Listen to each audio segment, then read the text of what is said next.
وقت بنی اسرائیل ارض مقدس یعنی فلسطین کے پاس پہنچے تو ان میں سے چند لوگوں نے یہ فیصلہ کیا کہ اندر جا کر دیکھا جائے کہ یہاں کیسے لوگ ہیں۔ تو جب ان کے چند افراد اس شہر کے دروازے پر پہنچے تو انہوں نے جو منظر دیکھا ان کی آنکھیں حیرت سے پھٹ گئیں اور ان کے دل میں خوف بیٹھ گیا۔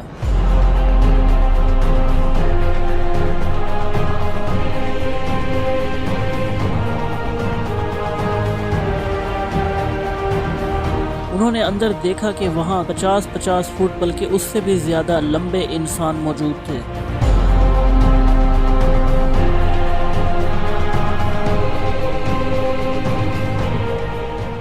تو جب ان لوگوں نے واپس آ کر قوم کو بتایا کہ یہاں ایسے لوگ آباد ہیں تو اس قوم نے اس شہر میں داخل ہونے سے ہی انکار کر دیا،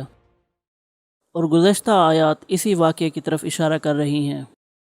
بہرحال حضرت موسیٰ علیہ السلام نے اپنی قوم کو آمادہ کرنے کی بہت کوشش کی، لیکن